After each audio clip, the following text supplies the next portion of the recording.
His fingers dug into her throat, slammed her against the cold metal wall, his breath hot against her face. "You think you can survive here, sweetheart? I'll bury you in this ocean and no one will ever find the body." Elena Vance didn't scream, didn't beg. Her knee drove upward into his groin. Her palm cracked against his nose. Blood sprayed across her face. He collapsed. Gasping. Broken. She stood over him, chest-heaving, voice flat as death. "I warned you. Touch me again and you'll regret it." He did. And 72 hours later, his career was ashes, his freedom was gone, and Elena Vance was still standing with a Navy SEAL trident pinned to her chest.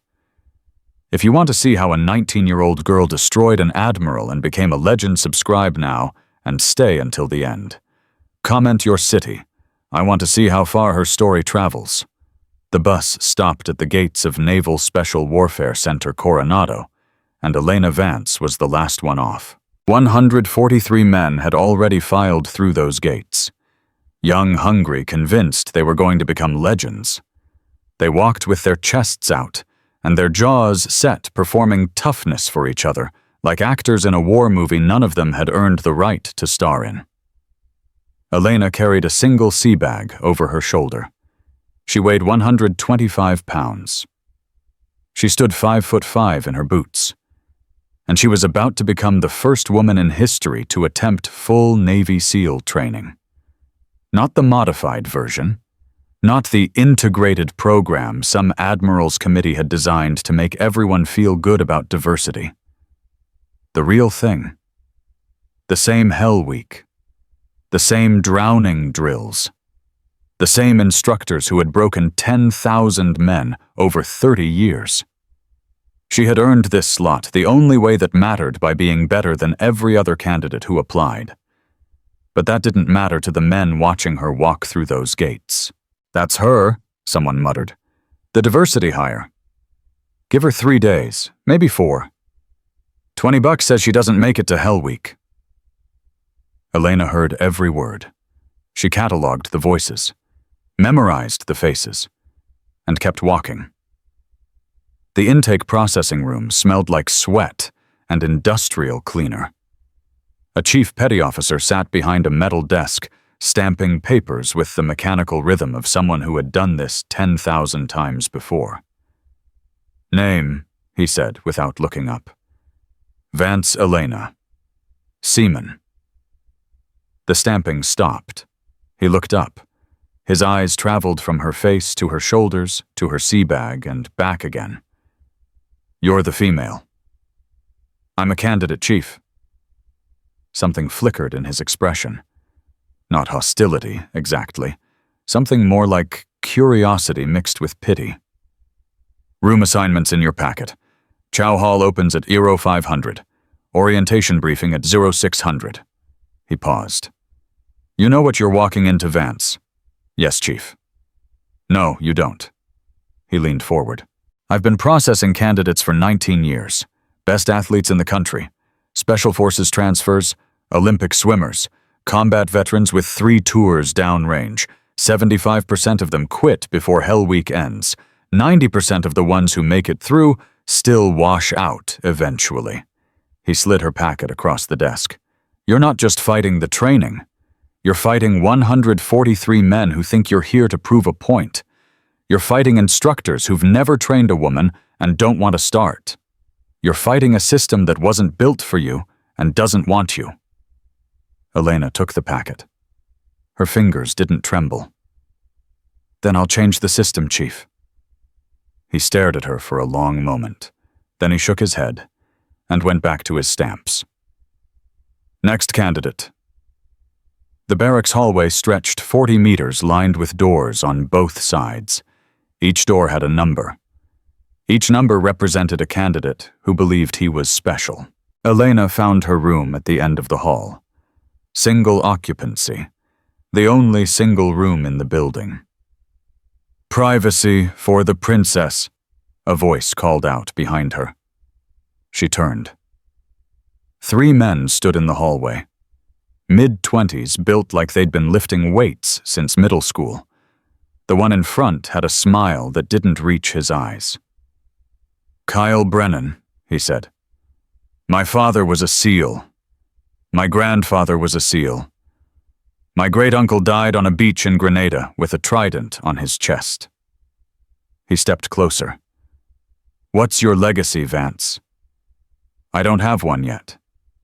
"No, you don't. And you won't."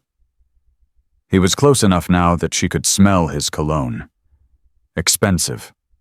The kind that came in bottles shaped like grenades. "You're here because some politician wrote a memo. Some admiral's wife had a feeling session. Some committee decided that 40 years of tradition needed to be sacrificed on the altar of political correctness." Elena didn't step back. Her voice stayed level. "I'm here because I qualified. You're here because they lowered the standards. They didn't lower anything.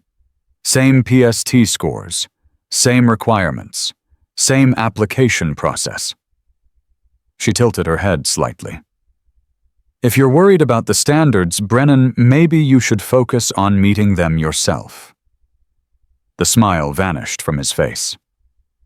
"Watch yourself, Vance. This isn't some co-ed gym class. Out here, accidents happen. People get hurt. Sometimes people don't come home at all." "Is that a threat?" "It's advice." He turned to walk away, then paused.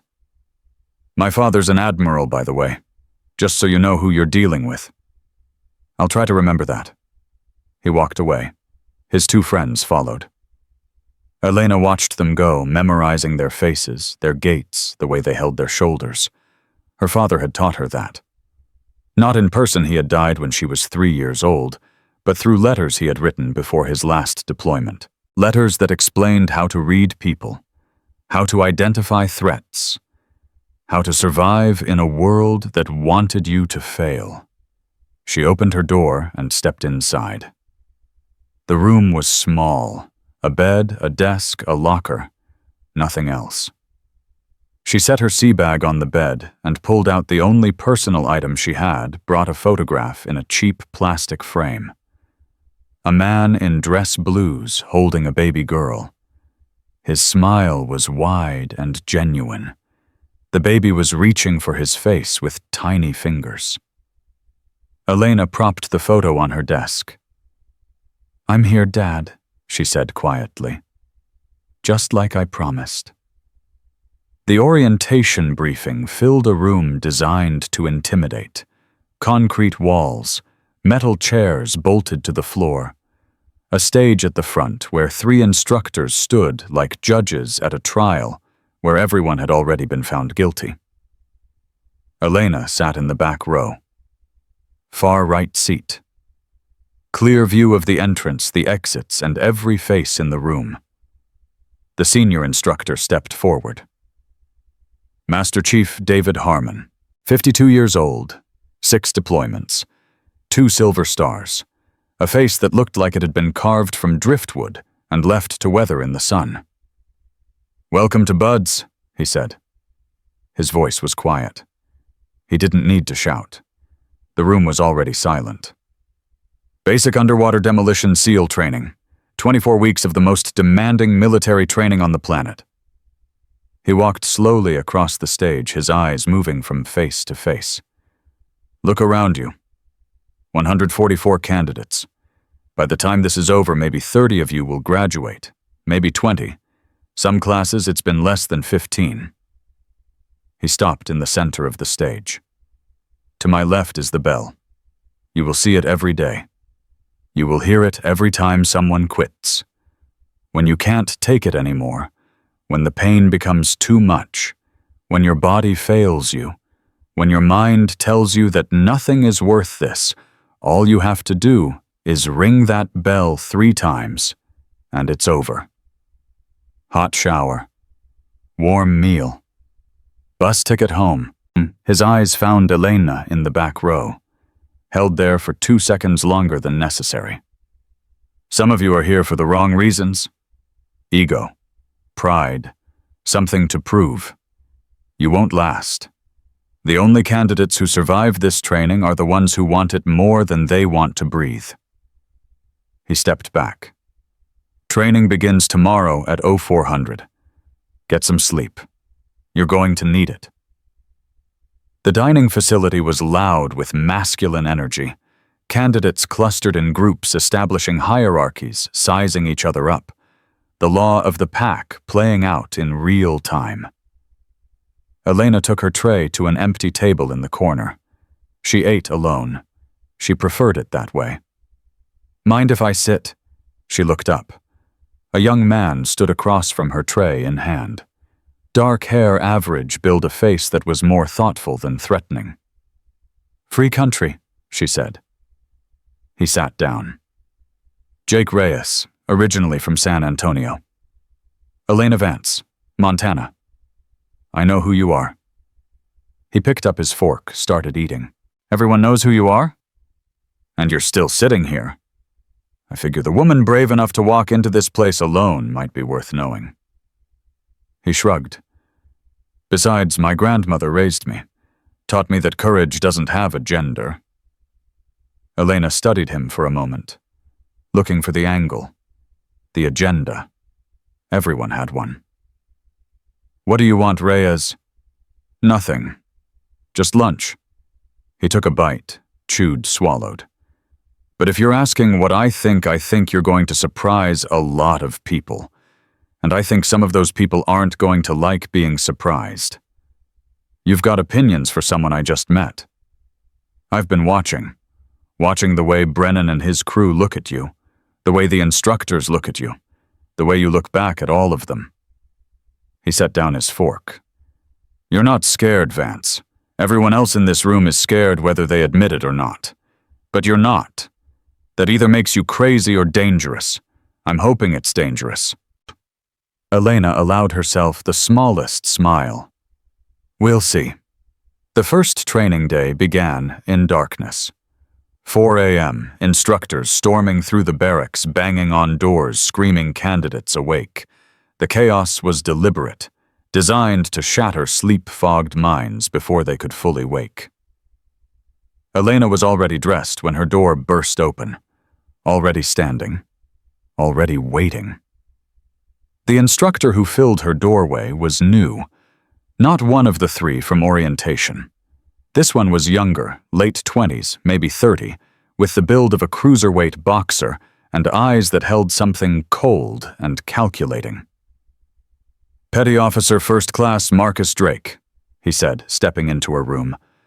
I'll be your personal instructor for the duration of your training. Personal instructor, special assignment, making sure you receive appropriate attention. His smile was thin.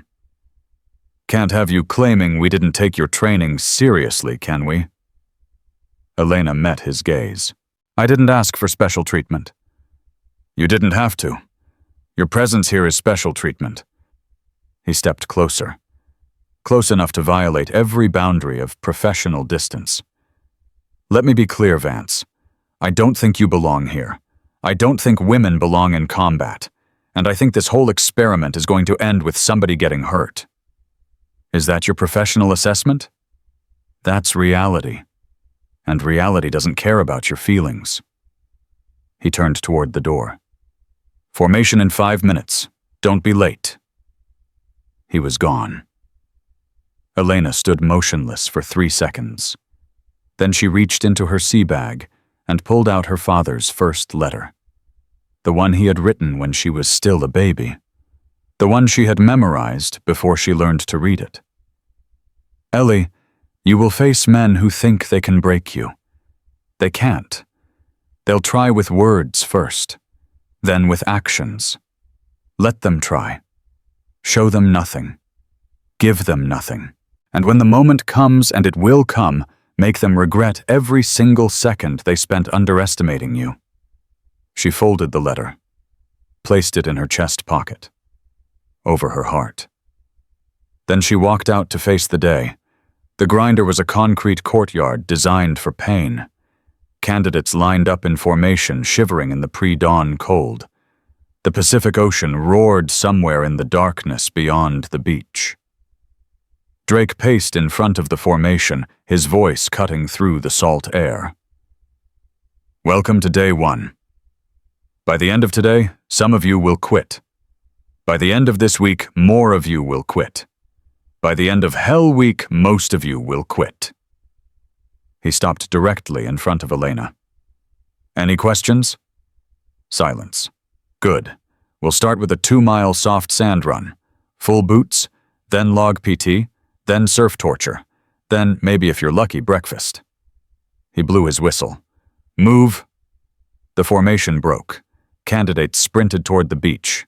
Elena ran with them, finding her pace, settling into the rhythm her body knew by instinct. Montana Winters had taught her about endurance, about pushing through when everything screamed, stop. She had run through snowdrifts at 9,000 feet. She had swum in glacial lakes until her skin turned blue. She had tracked elk through terrain that would kill an unprepared man in hours. This was just sand, just boots, just another test. But she could feel Drake's eyes on her back the entire run. Watching, waiting, looking for weakness. She gave him nothing. Log PT was designed to destroy teamwork. 6-man teams carrying 200-pound logs through soft sand, running, squatting, pressing, the log crushing shoulders, arms burning, legs screaming. Elena's team had been deliberately assembled. 5 men who hadn't chosen her. 5 men who blamed her for every failure. Keep up, Vance. You're slowing us down. Should have stayed in the kitchen. She didn't respond, just shifted her grip, took more weight, pushed harder. Jake Reyes was on her team. He caught her eye, nodded once, then shifted his own position to balance the load. Shut up and lift, he growled at the others. She's carrying her share. She's carrying the team down. Then lift harder. That's on you, not her. The argument died. The log kept moving. But Drake was watching. Always watching. Surf torture came next. The candidates lined up at the water's edge, then walked into the Pacific until the water reached their chests. The temperature was 58 degrees. Cold enough to steal breath. Cold enough to make muscles seize and thoughts fragment. Link arms, Drake commanded. You stay in that water until I say otherwise. The candidates linked arms. Elena found herself between Reyes and another man, a quiet guy named Torres, who hadn't said 2 words all morning. They pressed together, sharing what little body heat they had. Minutes passed. 5. 10. 15. Men started shaking, teeth chattering so hard they couldn't speak. The cold became a living thing crawling into bones, wrapping around hearts. Anyone want to quit? Drake called from the beach. It's warm up here. Hot coffee waiting. All you have to do is ring that bell. No one moved. 20 minutes. The man on Torres's other side suddenly went limp, hypothermia setting in. Medical personnel rushed into the water, dragged him out. His training was over before it had really begun. That's one, Drake announced. Who's next? Elena focused on her breathing. In through the nose, out through the mouth. Her father had written about cold water immersion in his letters, about finding the calm place in your mind where the cold couldn't reach. She found it. 30 minutes. 2 more men quit. They walked out of the water on shaking legs and rang the bell. The sound echoed across the beach like a funeral toll. Vance. Drake was walking along the waterline, now speaking directly to her. You look cold. You look like you're suffering. Why don't you come on out? No one will blame you. You made it further than anyone expected. Elena kept her eyes forward, said nothing. Come on, sweetheart. This isn't personal. This is just biology. Women can't handle this kind of stress. There's no shame in admitting it. Reyes squeezed her arm. Torres did the same on the other side. Elena let the cold flow through her, around her, past her. She wasn't going anywhere. 45 minutes later, Drake finally called them out. 11 men had quit during surf torture. Elena Vance was still standing. Chow time. The survivors ate in exhausted silence, shoveling calories into bodies that had burned through reserves they didn't know they had. Elena sat at her corner table. Reyes sat across from her. Torres joined them without asking.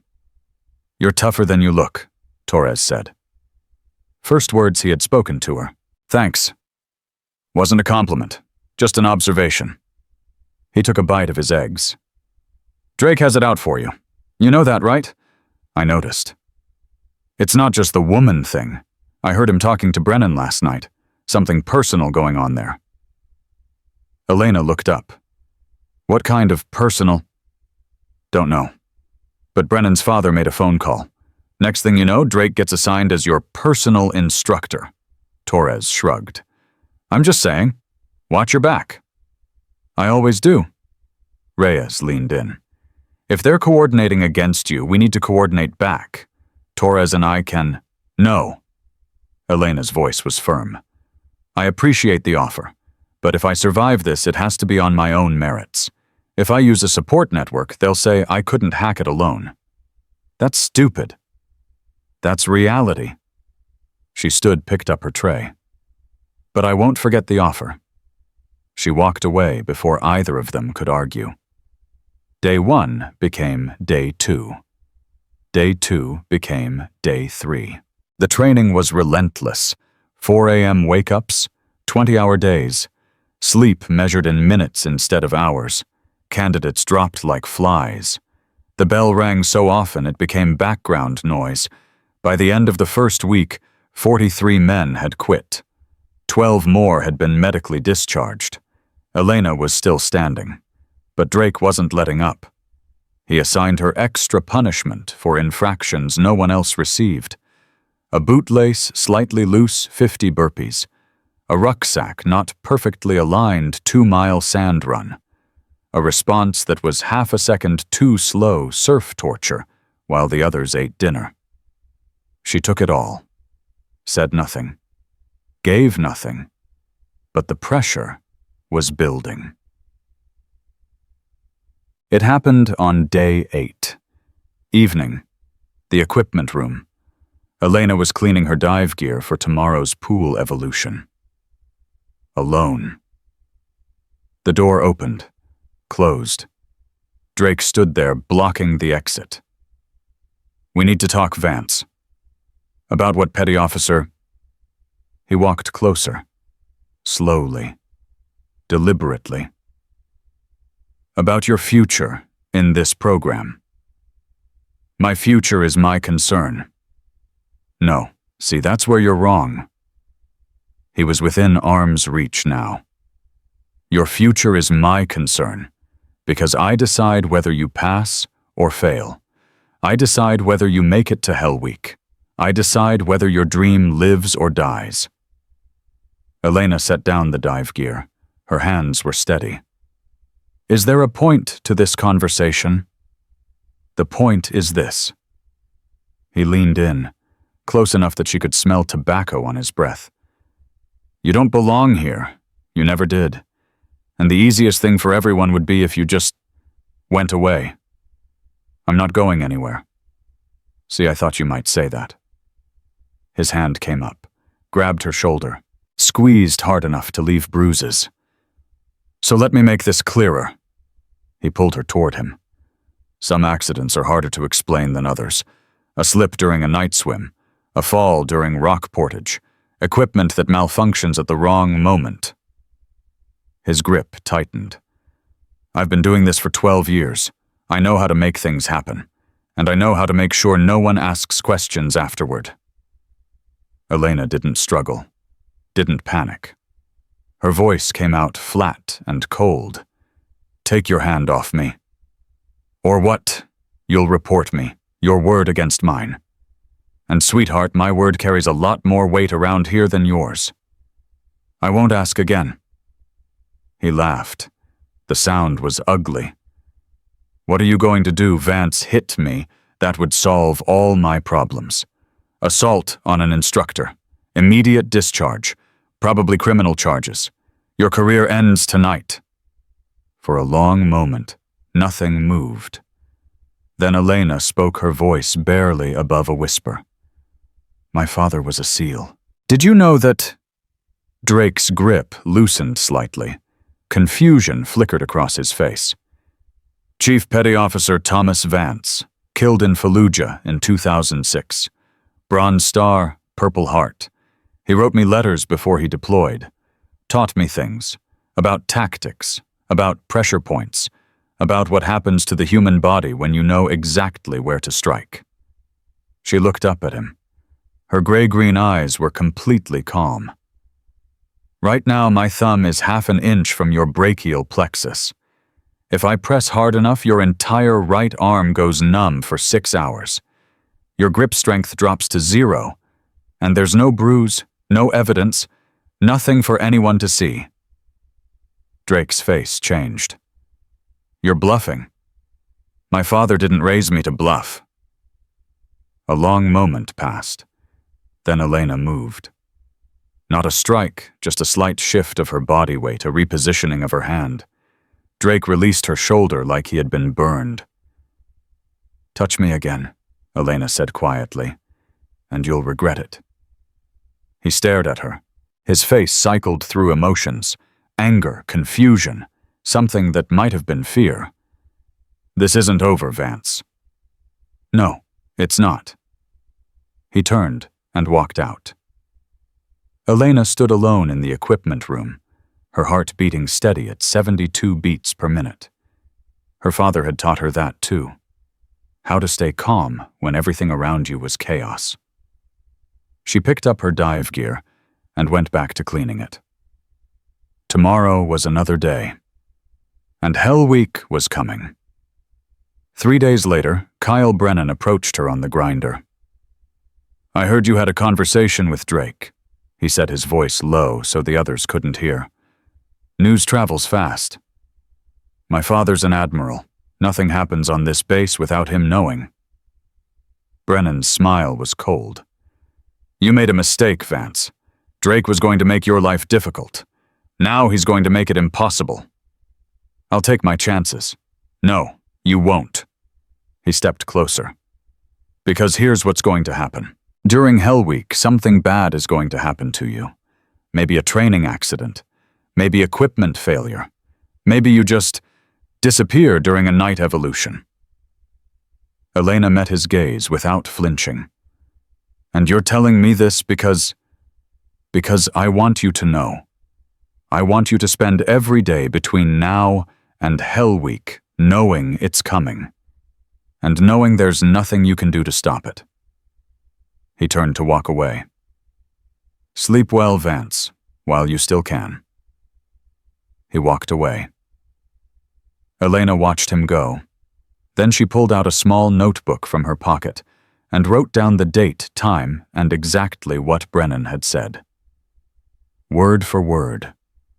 Her father had taught her something else in those letters. Documentation was ammunition, and she was going to need plenty of both. That night, Elena sat on the beach alone, watching the Pacific swallow the sunset. Her body ached. Her muscles burned. Every joint felt like it had been filled with sand and ground glass. But her mind was clear. She pulled out her father's photograph. The man in dress blues holding a baby girl, smiling like he had never known fear. "They're coming for me, Dad," she whispered to the waves. "They're going to try to break me, try to hurt me, try to make me disappear." The waves crashed, the wind blew, the sun sank lower. "But I'm not going to let them. I'm going to survive Hell Week. I'm going to graduate, and I'm going to make them all regret every single moment they spent underestimating me." She put the photograph away. Somewhere behind her, she knew Drake was watching. Brennan was planning. Forces were gathering against her. She didn't care. Hell Week started in 4 days, and Elena Vance was ready to show them all what a woman could do. She had no way of knowing that the conspiracy against her went deeper than Drake and Brennan. that an admiral's phone call had set something in motion that couldn't be stopped. That before Hell Week was over, she would face a choice that would change everything. But that's exactly what happened. And when it did, Elena Vance proved that some people aren't meant to be broken. They're meant to break the ones who try. 4 days passed like stones sinking through dark water. Elena trained. She ran. She swam. She carried logs until her shoulders screamed and her hands bled through the tape. And every single day she felt Drake's eyes on her back, watching, waiting, calculating. Brennan kept his distance, but his smile never faded. The smile of a man who knew something she didn't. On the morning Hell Week was scheduled to begin, Elena woke at 300, 1 hour before the instructors would storm the barracks. 1 hour of silence before the chaos started. She sat on her bunk and read her father's letter one more time. Hell Week isn't about strength. It's about will. Your body will quit 1,000 times. Your mind has to say no 1,001. Remember that when everything else fails. She folded the letter, placed it in the waterproof pouch she would wear against her skin for the next 5.5 days. Then she closed her eyes and waited. The explosion came at 0347. Flashbang grenades, simulation rounds, instructors screaming at full volume, doors being kicked in, chaos erupting from every direction at once. Elena was on her feet before the first grenade finished echoing. Already dressed, already moving. She hit the hallway at a dead sprint. Around her, candidates stumbled out of their rooms in various states of confusion. Some were half-dressed. Some were crying. One man was curled in the fetal position, hands over his ears. Move, move, move. The instructors' voices blended into a wall of sound. Get to the grinder. Anyone not on the grinder in 60 seconds gets extra surf torture. Elena ran. She didn't think. Didn't hesitate. Her body knew what to do. She made it to the grinder in 43 seconds, one of the first to arrive. Drake was waiting. Well, well, he said, his voice cutting through the chaos. Look who's eager. Ready for the worst week of your life, Vance. Ready, petty officer? We'll see about that. The other candidates flooded onto the grinder, confused, terrified, already broken before the real breaking had begun. Hell Week had started, and it was going to be worse than any of them could imagine. The first evolution was surf torture. Of course it was.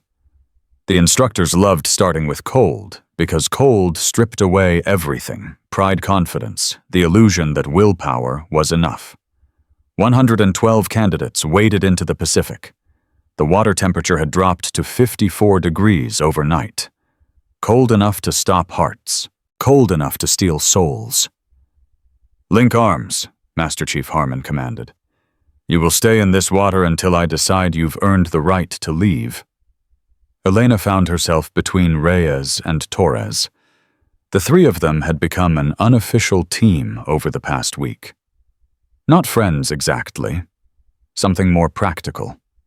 Survivors who recognized each other. How long do you think? Reyes muttered through chattering teeth. Doesn't matter, Elena said. Don't count, just breathe. Easy for you to say. I grew up swimming in glacier runoff. This is a hot tub. Torres laughed. The sound was broken by shivering, but it was real. You're insane, Vance. Probably. 20 minutes passed. 30. Men started dropping. The bell rang 6 times in the first hour. 6 more dreams dying in the pre-dawn darkness. Drake walked along the waterline, speaking into a bullhorn. Who wants out hot coffee on the beach? Warm blankets. All you have to do is ring that bell. No shame in it. 75% of you are going to quit anyway. Why not do it now and save yourself the suffering? No one moved. Vance, you look cold. Your lips are turning blue. Come on out, sweetheart. You've proven your point. No one expects you to finish this. Elena kept her eyes forward. Said nothing. Your father quit, you know. The words hit like a physical blow. Elena's head snapped toward Drake. That's right. I looked him up, Chief Petty Officer Thomas Vance. You know what his instructors wrote in his evaluation? Lacks mental fortitude. Quit during pool competency. He rang out Vance, just like you're going to. Elena's hands clenched into fists under the water. That's a lie. Is it? I've got the record, sweetheart. Your daddy was a quitter. The apple doesn't fall far from the tree. Something shifted in Elena's chest. Not anger. Something colder. Something that had been sleeping since she was 3 years old and learned her father was never coming home. My father, she said, her voice carrying across the water, earned a Bronze Star, pulling 3 wounded Marines to safety in Fallujah. My father died with a rifle in his hands and his team behind him. My father never quit anything in his life. She took a step forward, then another, walking toward the shore, toward Drake. And I am going to finish this training. I am going to earn my trident. And when I do, I am going to make sure everyone knows exactly what kind of man you are. Drake's smile flickered, just for a moment, just long enough. Get back in formation, Vance. Yes, Petty Officer. She walked back to her place between Reyes and Torres, linked arms again. Holy hell, Torres breathed. You've got a death wish. No, I've got a plan. 45 minutes later, they were finally allowed out of the water. 18 men had quit during surf torture. Elena's body was numb from the neck down, but her mind was clear as glass. Drake had made a mistake. He had made it personal. And personal mistakes were the kind that cost careers. The first day of Hell Week blurred into the second into the third. Time lost meaning. Sleep became a distant memory. Pain became a constant companion as familiar as breathing. Log PT, surf torture, rock portage, mud runs, evolution after evolution designed to find breaking points and exploit them. Candidates dropped like autumn leaves. The bell rang so often that Elena stopped counting. By Wednesday morning, 63 men had quit. Another 12 had been medically rolled. 37 remained. Elena was one of them. But something had changed in the way the instructors treated her. After her confrontation with Drake, a divide had formed. Some instructors pushed her harder, clearly aligned with Drake's agenda. Others had backed off slightly, their eyes holding something that looked almost like respect. Master Chief Harmon fell into the second category. Vance, he said during a brief rest period on Wednesday afternoon. A word. She followed him away from the other candidates. Her legs moved like they belonged to someone else. Her eyes burned from salt and exhaustion. You're doing something I haven't seen in 30 years of training, Harmon said quietly. What's that, Master Chief? You're getting stronger. Most candidates break down over Hell Week. You're building up. He studied her face. What's your secret? No secret, Master Chief. Just too stubborn to quit. There's more to it than that. He paused. Drake has it out for you. You know that. I'm aware. Do you know why? Elena hesitated. Personal reasons, I assume. His sister applied for SEAL training 6 years ago. Different program. She washed out in the first week. Blamed the instructors. Filed complaints. Made accusations. Harmon's voice was flat. None of them were true. But it ended 3 careers anyway. Elena absorbed this information. So he thinks I'm going to do the same thing. He thinks all women are the same. He's wrong. But being wrong has never stopped a man from doing damage. Harmon leaned closer. Watch yourself during night evolutions. That's when accidents happen. Are you warning me, Master Chief? I'm giving you information. What you do with it is your business. He straightened. Now get back to your team. You've got 4 minutes of rest left. Yes, Master Chief. She walked back toward Reyes and Torres, her mind racing despite her exhaustion. Harmon had just told her something important, not just about Drake's history about his methods. Night evolutions. That's when the attack would come. She had maybe 36 hours to prepare. Wednesday night brought the boat races. Crews of 7 paddling inflatable boats through crushing surf. Waves that could flip a boat. Currents that could drag a man under. Darkness so complete that the stars seemed to press down like a weight. Elena's crew was already short 2 members who had quit that afternoon. 5 people doing the work of 7. Paddle, she screamed over the roar of the waves. Left side dig in, right side hold. A wave hit them broadside. The boat tipped. For one terrible moment, Elena felt herself falling. Then Reyes grabbed her harness and hauled her back in. Not today, he shouted. Not today, Vance. They righted the boat, kept paddling, made it through the surf zone. But Elena had seen something in that moment of chaos. Another boat close to theirs. A face she recognized. Kyle Brennan, watching her, waiting for her to fall. When she didn't, his expression had shifted. Disappointment. And something else. Determination. The night evolution continued for 6 hours. By the end, 3 more boats had capsized. 2 men had been pulled from the water unconscious. 1 had to be resuscitated on the beach. Elena's crew finished 4th. Not first, but alive. That was all that mattered. Thursday morning brought a brief reprieve. Medical checks, hot soup, 10 minutes of actual sitting down. Elena used the time to find Reyes. I need to tell you something, she said quietly. I'm listening. Tonight, something's going to happen. Brennan Drake, they're planning something. Reyes's exhausted face hardened. How do you know? Harmon warned me, and I've been watching Brennan.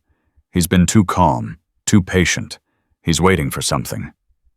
What do you need? I need you to watch my back during night evolutions. Not protect me, just watch. Document what you see. Whatever happens, I need witnesses. You're asking me to risk my own training. I'm asking you to help me expose corruption. If they're willing to hurt me, they're willing to hurt anyone who doesn't fit their idea of what a SEAL should be. She met his eyes. This isn't just about me, Reyes. It's about everyone who comes after. He was silent for a long moment. My grandmother used to say that the measure of a person isn't what they do when it's easy. It's what they do when it costs them something. He nodded slowly. I'll watch. Whatever happens, I'll be there. Thank you. Don't thank me yet. We still have to survive tonight. Thursday night. The final major evolution of Hell Week. Combat swimmer training. Night dive. Limited visibility. Maximum danger. The candidates assembled on the beach as the sun disappeared below the horizon. 31 remained. 31 out of 144. Drake stood at the front of the formation. His face was unreadable. Tonight's evolution is simple, he announced. You will swim 1 mile offshore. You will recover a package from a designated location. You will return to the beach. Time limit is 4 hours. Anyone who fails to return by 2300 is automatically dropped from training. Simple. Except nothing about it was simple. Night dives were the most dangerous evolution in SEAL training. Disorientation, equipment failure, currents that could drag a swimmer miles off course, Even experienced SEALs died on night dives. Elena checked her gear with meticulous attention. Mask, fins, dive knife, emergency beacon. Everything was regulation. Everything was where it should be. But something felt wrong. Her regulator. It looked right. Felt right. But the weight was slightly off. 2 ounces heavier than it should be. Her father had taught her about equipment, about checking and rechecking, about trusting her instincts when something didn't feel right.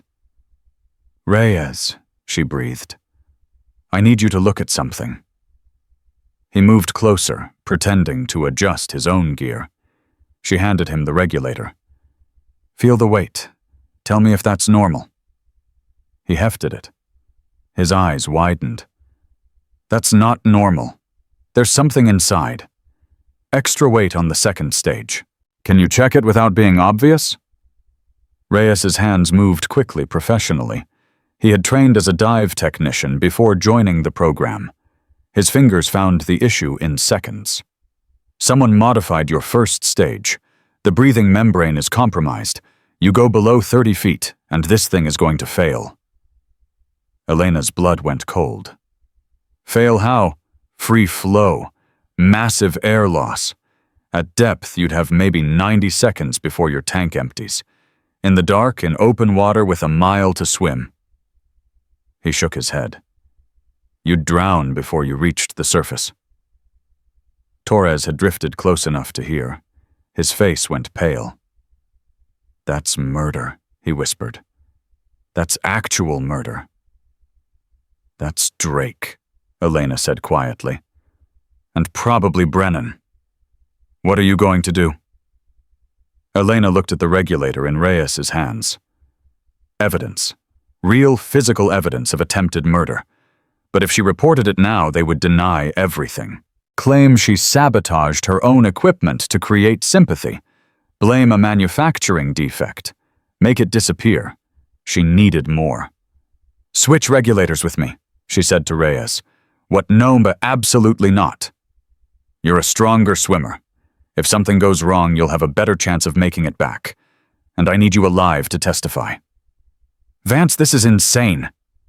"This is necessary." She pressed her own regulator into his hands. "Take it. Keep it safe. That's evidence." "And what are you going to use?" "Yours. It's regulation. It works. I'll be fine." Reyes looked at her for a long moment. Then he nodded. "You're the craziest person I've ever met, Vance." "That's not a no." "It's not a no." They switched equipment. The sabotaged regulator disappeared into Reyes's dive bag. 3 minutes later, the evolution began. The water was cold. The darkness was absolute. Elena swam through black nothing, following her compass, counting her strokes, forcing her exhausted body to move. Around her, other swimmers spread out in the darkness. She couldn't see them, could barely hear the bubbles from their regulators. She was alone in the ocean at night. And somewhere out there, Brennan was hunting her. 20 minutes into the swim, Elena heard it. A different pattern of movement in the water. Someone approaching from her left. Moving too fast. Too purposefully. She stopped swimming. Floated motionless in the dark. The movement stopped too. Waiting. Elena's hand moved slowly to her dive knife. Her father's voice echoed in her memory. "In the dark, patience wins. The one who moves first reveals their position. Wait. Breathe. Let them make the mistake." She waited. 30 seconds, 45, a full minute. Then the attack came. Hands grabbed her from behind. Strong hands, male hands, pulling her backward, trying to rip her mask off, trying to tear her regulator from her mouth. Elena didn't panic, didn't thrash. She went limp for exactly 1 second, long enough for the attacker to adjust their grip, and then she moved. Her elbow drove backward into what felt like a stomach, Her heel kicked back into a knee. She twisted, spun, and drove her palm upward. Contact. Solid contact with a face. The hands released her. A figure spiraled away into the darkness. Elena didn't chase. She grabbed her light, clicked it on for just a moment, long enough to see a trail of blood in the water, long enough to see a flash of movement heading toward the surface. Then she shut the light off and kept swimming. 30 minutes later, she reached the recovery point, found the package, turned around, and swam back. When she emerged on the beach at 22:47, 13 minutes before the deadline, Drake was waiting. His face was unreadable. "You made it, Vance." "Yes, Petty Officer." "Any problems during the swim?" "None worth mentioning, Petty Officer." They stared at each other in the moonlight, both knowing, neither speaking. "Get to the medical tent. Hot fluids, blanket, standard recovery protocol." "Yes, Petty Officer." She walked away without looking back. In the medical tent, she found Reyes already there. He had finished third overall. His eyes met hers with a question. She nodded slightly. He exhaled with relief. Torres arrived 10 minutes later. Then Walsh, the female candidate, who had joined as a replacement, stumbling in on legs that barely worked. Brennan arrived last among the survivors. His face was swollen. His nose looked broken. He wouldn't meet Elena's eyes. 28 candidates had made it through the night swim. 3 more had quit. And Kyle Brennan had a face that told its own story. Elena sat in the medical tent, drinking hot soup, feeling her body slowly remember what warmth felt like. She had survived. But more than that, she had evidence now. The sabotaged regulator, Brennan's injuries, the timeline. The conspiracy was starting to leave traces, and traces could become proof. Friday morning came like a blessing from a god Elena wasn't sure she believed in anymore. Hell Week was over. 26 candidates remained. 26 out of 144. Elena Vance, Jake Reyes, Torres, Walsh, 22 others who had refused to quit when their bodies begged them to. They stood on the beach as the sun rose over Coronado. Shattered. Broken. Alive. Master Chief Harmon walked the line handing out brown shirts, the symbol of Hell Week survival. The first real milestone on the path to the Trident. When he reached Elena, he paused. "Congratulations, Vance." "Thank you, Master Chief. You did something I've never seen before." "What's that?" "You made it through Hell Week while someone was actively trying to kill you." His voice dropped. "That takes a special kind of strength." "I had help. You had allies. That's not the same as help. You built that alliance. You earned that trust." He pressed the brown shirt into her hands. "Don't let them destroy what you've built." "I don't intend to." He moved on to the next candidate. Elena held the brown shirt against her chest. It smelled like salt and sweat and victory. But as she looked across the beach, she saw Drake standing alone near the equipment shed. His face was dark. His posture was rigid. The battle was won. But the war was far from over. And somewhere behind Drake, in the shadows of the administrative building, Elena saw a figure she recognized from photographs. Admiral Richard Brennan, Kyle's father, watching her with eyes that promised consequences. The next phase was about to begin. Admiral Richard Brennan didn't leave after Hell Week ended.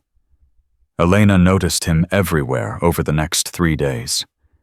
In the administrative building, walking the perimeter during morning PT, sitting in the back of briefing rooms where he had no official reason to be, watching. Always watching. "He's not here by accident," Reyes said during a stolen moment between evolutions. Admirals don't hang around training facilities for no reason. His son almost killed me, Elena replied quietly. Now he's making sure the job gets finished. Then we need to move faster. The evidence isn't enough yet. We have a sabotaged regulator and Brennan's broken nose. That's circumstantial. Drake will say I damaged my own equipment. Brennan will say he hit his face on a rock. She shook her head. We need something undeniable. Like what? Like someone talking, on record, where they can't take it back. Dive phase began the following Monday. 26 candidates had survived Hell Week. 24 remained after the weekend, 2 having quietly packed their bags and disappeared without explanation. The pressure was different now, less about physical endurance, more about technical precision. One mistake underwater could kill you. One moment of panic could end everything. Elena excelled. Her childhood in Montana had prepared her for this in ways the instructors couldn't have predicted. She had learned to hold her breath, swimming under ice on frozen lakes. She had developed lung capacity that exceeded most men by diving for lost fishing gear in glacier-fed rivers. The cold didn't bother her. The pressure didn't break her. The darkness felt like home. Vance, Master Chief Harmon called out after a particularly grueling pool evolution. You just set a new record for underwater distance. 412 feet on a single breath. Thank you, Master Chief. The previous record was 391, held for 11 years. He studied her with something approaching curiosity. Where did you learn to do that? Montana Master Chief. Cold water and stubborn pride. That's a hell of a combination. She allowed herself a small smile. My father used to say the same thing. Drake stood at the edge of the pool, watching this exchange. His face was carefully blank, but Elena could read the tension in his shoulders. She was supposed to be failing by now. She was supposed to be broken, washed out a cautionary tale about women who didn't know their place. Instead, she was setting records. That night, Elena found a note in her locker. No signature. No identifying marks. Just 6 words written in careful block letters. Drake. Meeting Brennan tonight. Equipment shed. 2300. She stared at the note for a long moment. It could be a trap. Probably was a trap. Someone trying to lure her into a compromising situation. But it could also be an opportunity.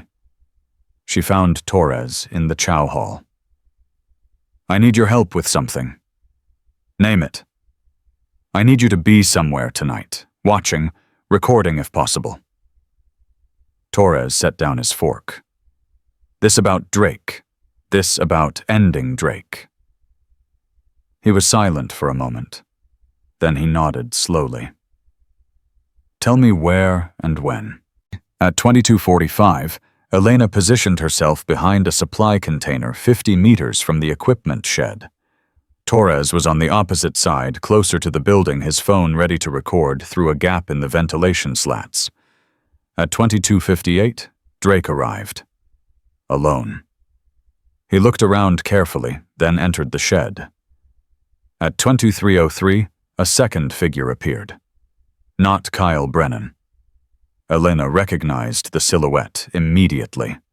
Admiral Richard Brennan himself, moving with the careful precision of a man who didn't want to be seen. He entered the shed. The door closed behind him. Elena couldn't hear the conversation, but Torres could. His position gave him a clear audio line through the ventilation. 15 minutes later, the Admiral emerged. Then Drake. They went separate directions without speaking. Elena waited until they were gone, then made her way to Torres's position. Did you get it? Torres's face was pale in the moonlight. I got it, and Vance, you're going to want to hear this. They found a secure location, an unused storage room in the medical building, and Torres played the recording.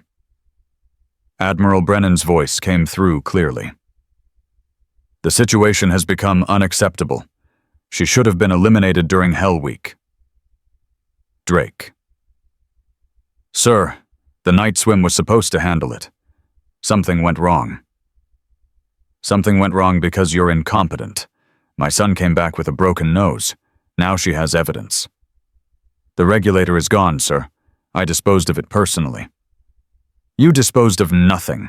Her teammate has it. Reyes. He's been carrying it in his personal gear since Hell Week. Silence. Then Drake. How do you know that? Because I have people watching Petty Officer. Unlike you, I don't leave things to chance. What do you want me to do? I want you to finish this. Properly. During the combat dive evolution next week, make it look like nitrogen narcosis, disorientation at depth, a tragic training accident. Sir, if she dies during training, there will be an investigation. There will be an investigation that finds exactly what I tell it to find. I've been handling investigations since before you were born. Just make sure it happens. The recording ended. Elena sat in silence. Her hands were steady, but something cold had settled in her chest. She had suspected. She had known on some level. But hearing it, hearing an admiral of the United States Navy calmly ordering her death, was something else entirely. That's conspiracy to commit murder, Torres said quietly. That's career ending. That's prison. That's also an admiral's word against a recording made by a trainee. You know how that goes. So, what do we do? Elena thought about her father, about his letters, about the lessons he had tried to teach her before he died. When you're outgunned, don't fight fair. Fight smart.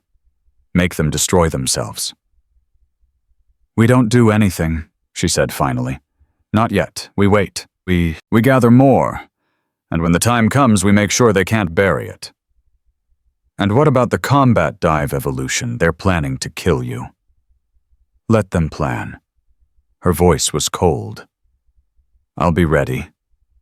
The days leading up to the combat dive evolution passed with agonizing slowness. Elena trained. She studied. She memorized every protocol, every safety procedure, every possible point of failure. If Drake was going to try to kill her underwater, she needed to know every variable. Reyes helped when he could. Torres watched and documented.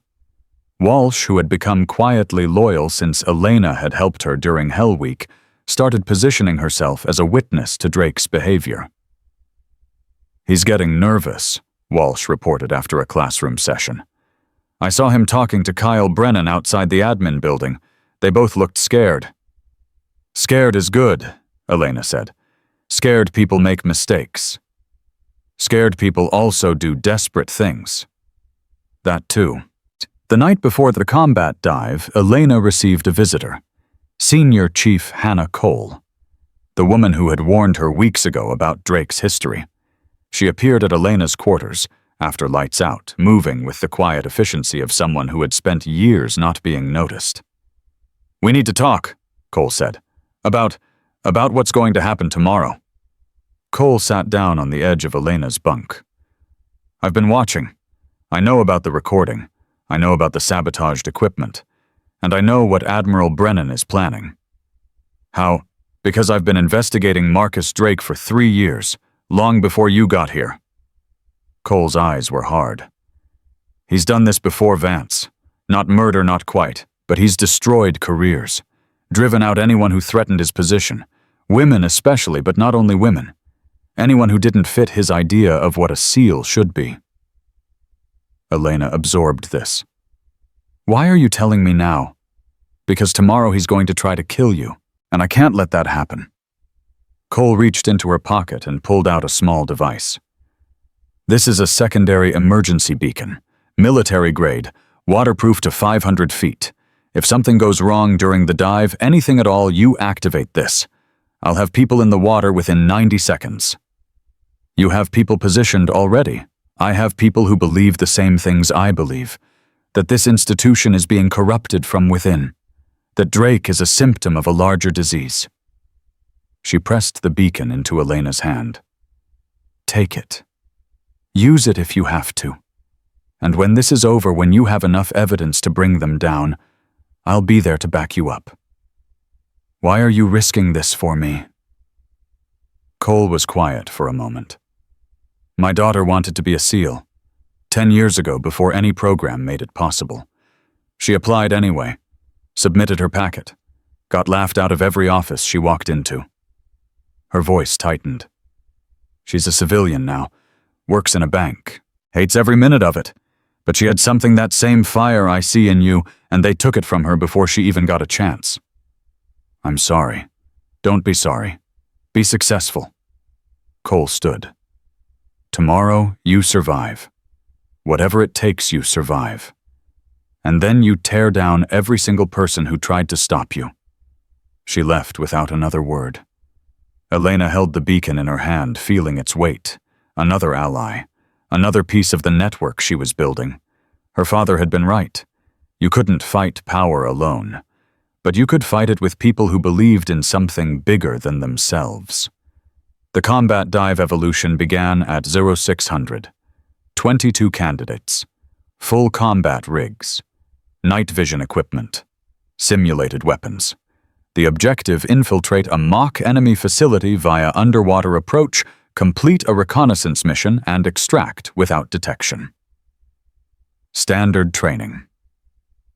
Except for Elena, nothing about it would be standard. Drake ran the briefing personally. His eyes found Elena's several times during the presentation. Each time his expression was carefully neutral. Each time something cold moved behind his gaze. This evolution will test everything you've learned, he said. Underwater navigation, combat swimming, tactical awareness. One mistake and you fail. One moment of panic and you drown. He paused. Questions? No one spoke. Good. Gear up. We launch in 30 minutes.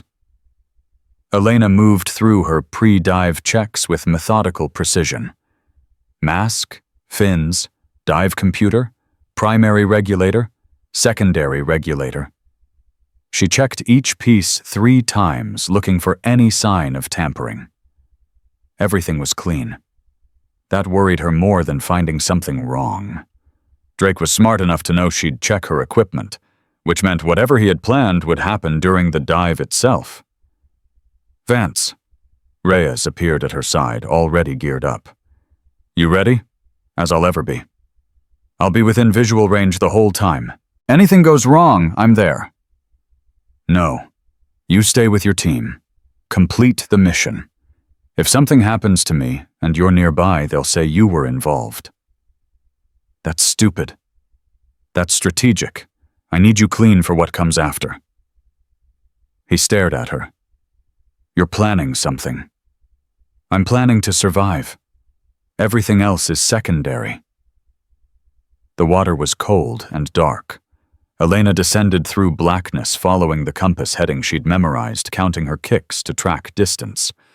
Around her, other divers moved in formation shadows in the void, visible only by the faint glow of their dive computers.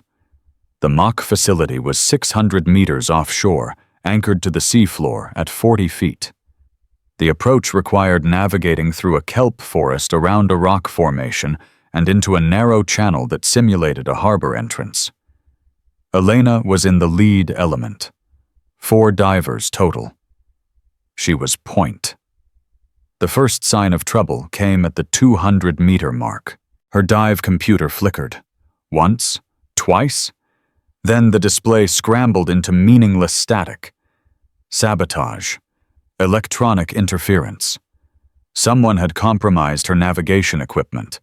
Without her dive computer, she had no way to track depth time or direction. She was swimming blind. Standard protocol: abort the dive. Surface, report the equipment failure. But surfacing now would mean failure. Drake would claim she had panicked. Admiral Brennan would say she wasn't ready for combat operations. They would use this to wash her out. Elena made a different choice. She handed the lead to the diver behind her, a solid operator named Martinez, and dropped to the rear of the formation. From there, she could follow the other's navigation while figuring out her next move. The kelp forest closed around them. Visibility dropped to less than 10 feet. Elena could barely see the fins of the diver ahead of her. That's when she felt it. A hand on her ankle, pulling her backward. Down. She didn't panic. Didn't thrash. She turned, trying to see her attacker, but the kelp was too thick, the water too dark. The hand pulled harder. She felt herself sinking. 20 feet. 30. The pressure built in her ears. Her training took over. She reached down, found the fingers gripping her ankle, and bent them backward with precise, brutal force. She felt something pop. The grip released. Elena kicked hard, swimming upward, breaking through the kelp canopy. Above her, she could see the faint glow of the other divers' computers. She wasn't that far from the formation. She swam toward them, her heart pounding, her breathing deliberately slow. But before she could rejoin the group, she saw it. Below her, sinking toward the seafloor, a figure. Not swimming. Not moving. Just falling through the dark water like a stone. Her attacker. Whoever had grabbed her was now in trouble. Elena hesitated for exactly 1 second. Then she dove. Her father's letters came back to her as she descended. A SEAL never leaves anyone behind. Not teammates, not enemies, no one. That's what separates us from the people we fight. She caught up to the sinking diver at 60 feet, grabbed his harness, looked at his face through the mask. Kyle Brennan. His eyes were wide with panic. His regulator had come loose, probably during the struggle, and he was holding his breath, cheeks bulging seconds from drowning. Elena didn't think. She pulled her secondary regulator from its clip and shoved it into his mouth. Pushed the purge button. Watched him suck in air like a dying man. Then she started swimming upward, dragging him with her. Brennan was heavy. Dead weight. His buoyancy compensator had failed or been disabled, and he was sinking faster than she could swim. Elena's lungs burned. Her muscles screamed. The pressure squeezed her skull like a vice. She kicked harder. 40 feet. 30. 20. At 15 feet, she hit the safety stop. Protocol demanded 3 minutes at this depth to prevent decompression sickness. But Brennan was barely conscious, and she didn't know how much air was left in her tank. She gave it 60 seconds. Then she surfaced. The support boat was 200 meters away. Elena raised her hand, signaling distress. The boat turned immediately. 3 minutes later, they were both being hauled aboard. Brennan was coughing, gasping, spitting seawater. He looked at Elena with an expression she couldn't read, confusion, maybe, or something else. "You saved me," he choked out. "Why?" Elena didn't answer. She just sat on the deck of the support boat, breathing, letting her heart rate slowly return to normal. "You tried to kill me," she said finally. "And I saved your life anyway. Remember that." Drake was waiting on the beach when the boat returned. His face was pale. His hands were clenched at his sides. Whatever he had planned for the combat dive, it hadn't gone this way. "Medical evaluation for both divers," Master Chief Harmon ordered. "Full debrief in 1 hour." "I want to know what happened out there," Drake said. His voice was tight. "There will be an investigation." "There certainly will," Harmon replied. His tone carried something Elena hadn't heard before, suspicion directed at Drake. A very thorough investigation. In the medical tent, Elena sat on a cot, while a corpsman checked her vitals. Her dive computer sat on the table beside her, still displaying static. Equipment malfunction, the corpsman noted. I'll log it for the investigation. Make sure you do. Document everything. You okay, Vance? You seem calm for someone who just had a near-death experience. I've had a lot of practice. 2 cots over Kyle Brennan lay staring at the ceiling. His father hadn't appeared yet, but Elena knew he would. An admiral's son nearly drowning during training. That demanded answers. She stood, walked over to Brennan's cot. We need to talk. I don't have anything to say to you. You tried to pull me down in that kelp forest. Your equipment failed. I saved your life. She leaned closer. I could have let you drown. Nobody would have known. Dark water. Equipment malfunction. Tragic accident. Sound familiar? Brennan's face went white. Your father and Drake have been planning my death for weeks. I have recordings. I have evidence. And now I have you alive because I chose not to be like them. You don't know what you're talking about. I know exactly what I'm talking about. And I know something else. She straightened. When this all falls apart, and it will, you're going to have a choice. You can go down with them, or you can tell the truth and maybe salvage something from the wreck of your career. My father will never let you. Your father can't protect you from this. Not anymore. The only person who can protect you now is you. She turned to walk away. Think about it, Brennan. Think about what kind of man you want to be. She left him lying there, staring at nothing, his world crumbling around him. The debrief lasted 3 hours. Elena told her version of events. So did Brennan. So did every other diver who had been in the water. The stories didn't match. Elena reported that she had been grabbed from behind and pulled down. Brennan claimed he had been trying to help her after seeing her in distress. The other divers reported seeing nothing. The kelp forest had hidden everything. But the evidence told a different story. Brennan's gloves had fibers consistent with Elena's dive suit on them. His equipment showed signs of tampering, the same kind of tampering that had disabled Elena's dive computer. And the pattern of his injuries, the dislocated fingers, the bruising on his arms, matched defensive wounds, not rescue attempts. Master Chief Harmon reviewed everything with careful attention. There will be a full investigation, he announced at the end of the debrief. Until that investigation is complete, both Seaman Vance and Seaman Brennan are suspended from training evolutions. Master Chief, Drake interjected, I recommend that Vance be removed from the program entirely.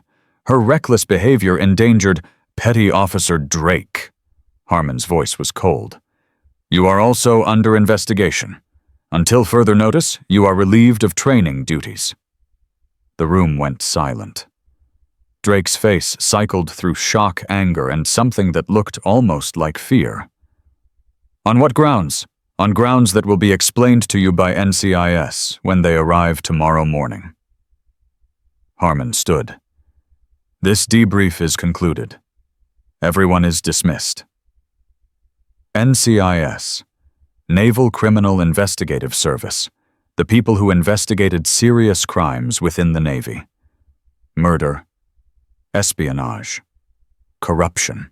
Elena walked out of the briefing room into the night air. Her body ached. Her mind was racing. But something had shifted in her chest. For weeks, she had been fighting alone, gathering evidence, building her case, waiting for the moment when she could strike. That moment had arrived. She found Reyes waiting outside. NCIS, he said quietly. That's big. That's what we needed. What happens now? Elena looked up at the stars over Coronado. Somewhere out there, her father was watching. She was sure of it. Now, she said, we finish this. Across the compound, Admiral Richard Brennan was making a phone call. His voice was low and urgent. His face was the color of ash. We have a problem, he said into the phone. A serious problem. But he couldn't know that Elena Vance had been building toward this moment since the day she walked through those gates. And she wasn't going to stop until every single person who had tried to destroy her was held accountable. NCIS arrived at 0700 the next morning. 2 agents in civilian clothes walked through the main gate like they owned the place. The lead agent was a woman in her 40s. Sharp eyes, silver-streaked hair, the kind of face that had seen too many lies to believe anything without proof. Her name was Special Agent Diana Mercer, and she had been investigating corruption in military training programs for 15 years. Elena watched them from across the compound. Her suspension from training meant she had nothing to do but wait. Wait and wonder what would happen next. She didn't have to wonder long. "Seaman Vance." A young petty officer approached her. "Special Agent Mercer wants to see you. Conference room B. Now." Elena walked into the conference room expecting an interrogation. What she got was something different. Mercer sat alone at the table, a thick folder open in front of her. She didn't stand when Elena entered. Didn't smile. Just gestured to the chair across from her. "Sit down, Seaman Vance. We have a lot to discuss." Elena sat. Her hands rested flat on the table. Calm. Controlled. "I've been reading your file," Mercer said. "Interesting background. Montana ranch girl. Father was a SEAL killed in action. You broke records in basic training. First woman admitted to full Bud S. And now you're at the center of what looks like a very ugly conspiracy." "I didn't create this situation, Agent Mercer." "No, but you've been documenting it." Mercer pulled a tablet from her bag. "We recovered these files from a cloud server registered to Seaman Jake Reyes. Audio recordings, video footage, equipment analysis reports, witness statements." She looked up. "You've been building a case." "I've been trying to survive." "You've been doing more than that." Mercer leaned forward. "Let me be direct with you, Seaman Vance. I've been investigating Petty Officer Marcus Drake for 2 years. Every time I get close evidence disappears. Witnesses recant. The investigation gets shut down from above." She paused. "Do you understand what I'm telling you? You're telling me someone powerful has been protecting him. I'm telling you Admiral Richard Brennan has been protecting him. And now you've given me something I've never had before, evidence that connects them directly." Elena's pulse quickened, but her voice stayed level. "The recording. You heard it. I heard an admiral ordering the murder of a trainee. I heard a petty officer agreeing to carry it out, and I heard both of them discussing previous cover-ups." Mercer closed the folder. "This is the break I've been waiting for. But I need more. I need testimony. I need someone on the inside willing to go on record." "I'm willing." "I know you are, but your testimony alone isn't enough. You're the victim. A defense attorney would tear you apart, bias, grudge, ambition, take your pick." Mercer stood, walked to the window. "I need someone else. Someone who was part of the conspiracy. Someone who can corroborate everything from the inside." Elena understood immediately. "Kyle Brennan." "Kyle Brennan." Mercer turned back.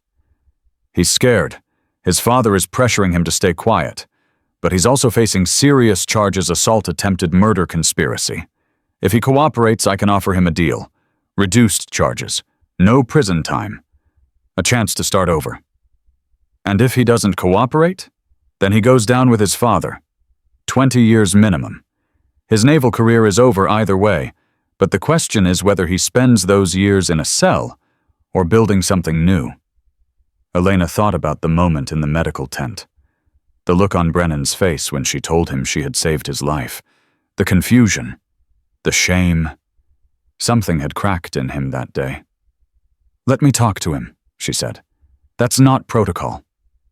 "I don't care about protocol. I care about getting this done." Elena leaned forward. "Brennan doesn't trust authority. He's been raised by a man who uses authority as a weapon. But he does understand one thing: when someone saves your life, you owe them. Let me use that. Mercer studied her for a long moment.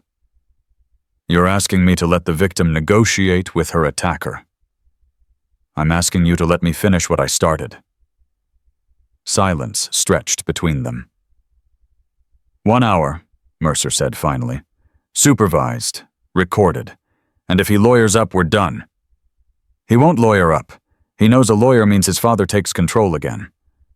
You're pretty confident about reading people Vance. My father taught me. Elena stood. 1 hour is all I need. Kyle Brennan sat in a holding room that wasn't quite a cell. His uniform was wrinkled. His eyes were red. He looked like a man who hadn't slept in days. When Elena walked in, he flinched. What are you doing here? Trying to save your life. Again. She sat down across from him. The table between them was bare. No files. No recordings visible. Just two people who had been trying to destroy each other for weeks. NCIS has everything, Elena said. The recordings, the equipment analysis, testimony from witnesses who saw your father meeting with Drake. They have enough to put you away for 20 years. I didn't do anything. You tried to drown me during the combat dive. I was trying to help. Stop, Elena's voice was sharp. Just stop. I felt your hands on my ankle. I felt you pulling me down. I saw your face when I saved you. She leaned forward. You know what you did. And I know what you did. The only question now is what happens next. Brennan said nothing. His hands trembled on the table. Your father is going to prison, Elena continued. That's not a possibility, it's a certainty. The evidence is too strong. The recording is too clear. He ordered my murder and there's no way to spin that. My father was protecting the program, protecting the standards. Your father was protecting his ego, and Drake, and a system that lets men like them destroy anyone who threatens their power. Elena's voice softened slightly. But you're not them, Brennan. Not yet. You've done terrible things, but you haven't crossed the line they crossed. You can still come back from this. How? Tell the truth, all of it. Everything your father told you to do.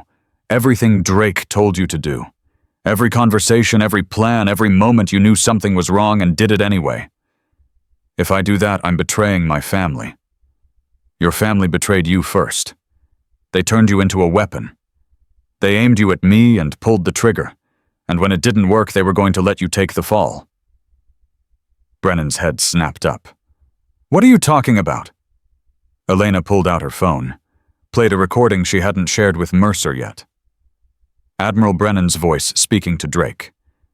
If the investigation gets too close, Kyle becomes the sacrificial lamb. He's young, impressionable.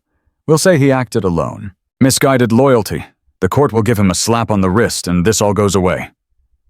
The color drained from Brennan's face. He was going to throw you away, Elena said quietly. Like garbage, like nothing, because that's what you are to him, a tool, a legacy he can use and discard. No, that's not he wouldn't. He already has. The only reason you're not already facing charges alone is because I gave NCIS the full picture. I'm the one who made sure they knew this goes all the way to the top. She paused. I saved you twice, Brennan. Once in the water, once from your own father. The question is whether you're going to save yourself. Brennan sat in silence for a long moment. His breathing was ragged. His hands had stopped trembling, but something in his eyes had broken. What do you want me to do? Tell the truth, on record, everything you know. And then what?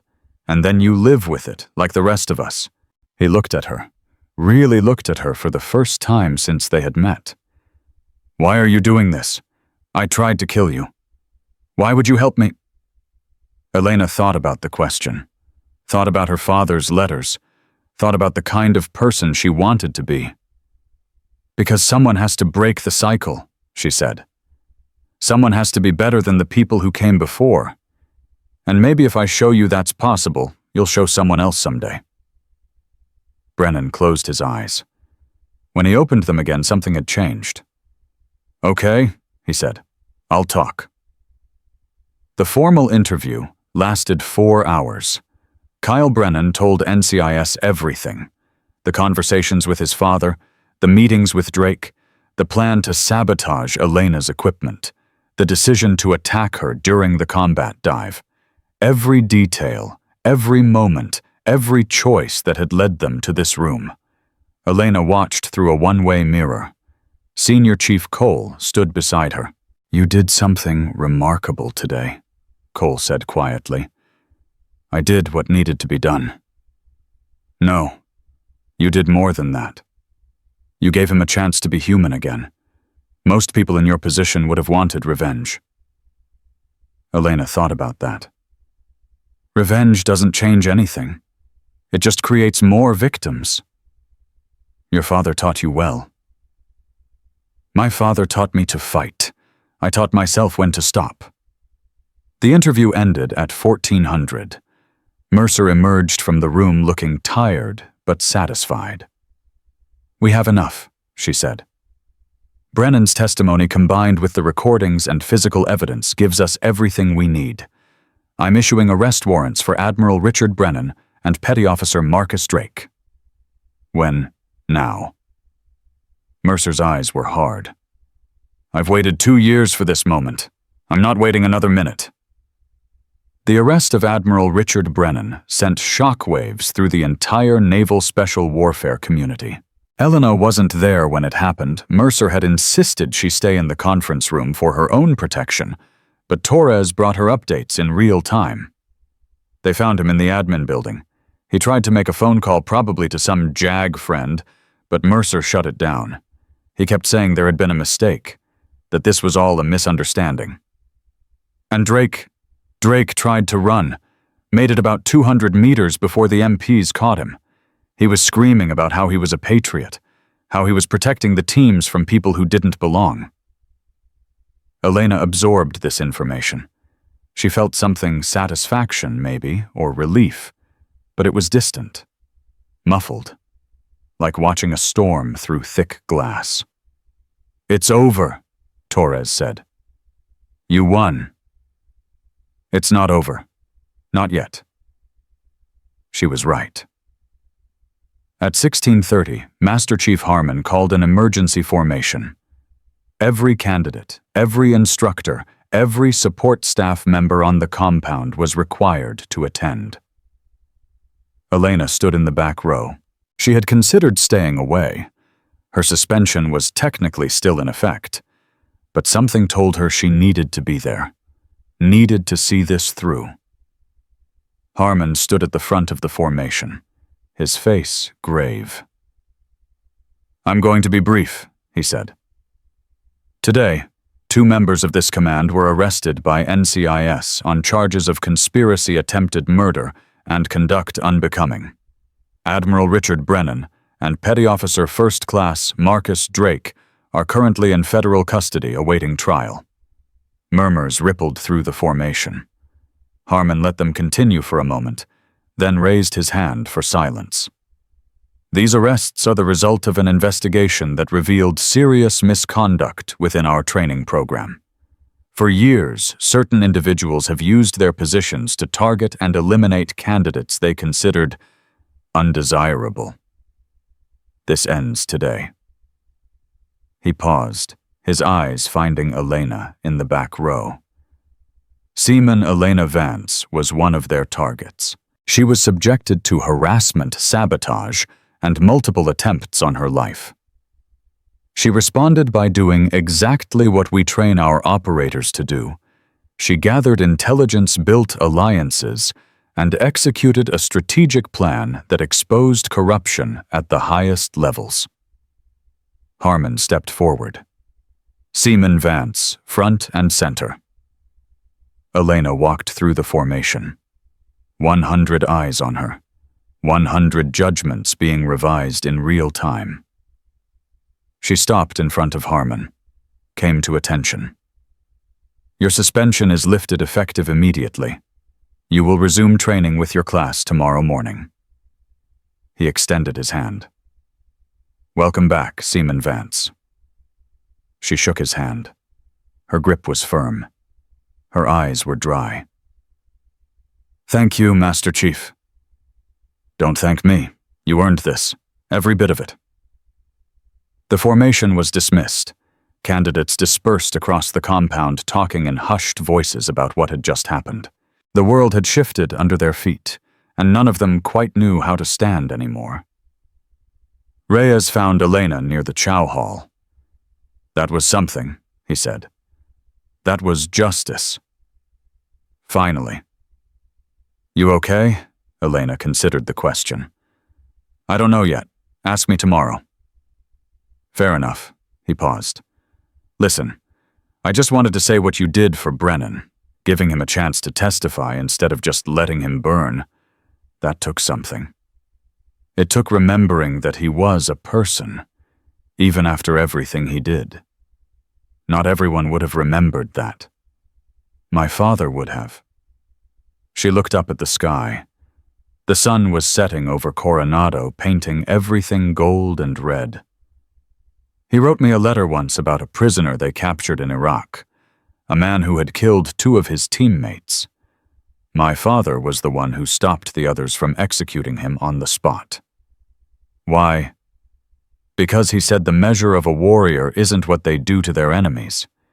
It's what they choose not to do. Elena smiled slightly. I didn't understand that when I was a kid. I do now. That night, Elena received a phone call. The number was blocked, but she answered anyway. Seaman Vance. The voice was female. Unfamiliar. Who is this? My name is Captain Sarah Mitchell. I'm the commanding officer of SEAL Team 3.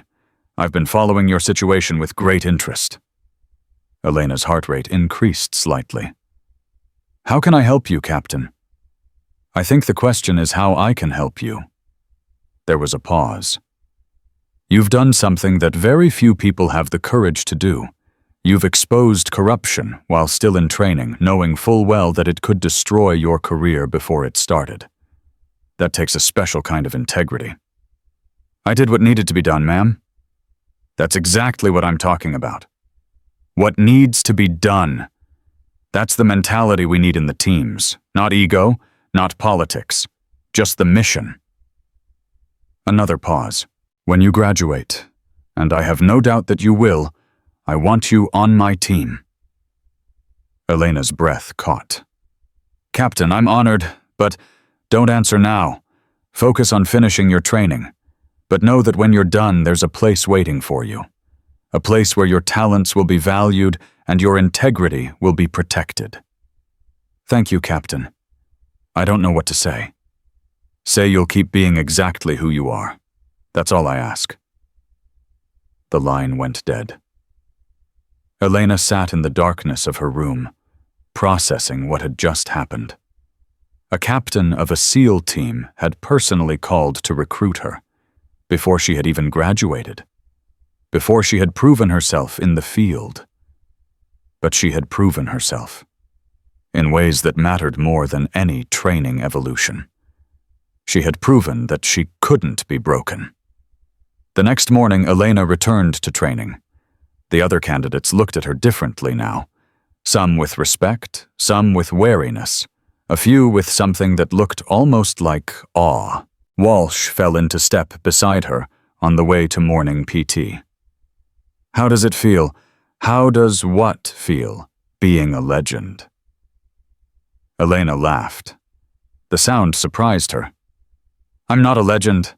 I'm just someone who refused to quit. That's what legends are, Vance.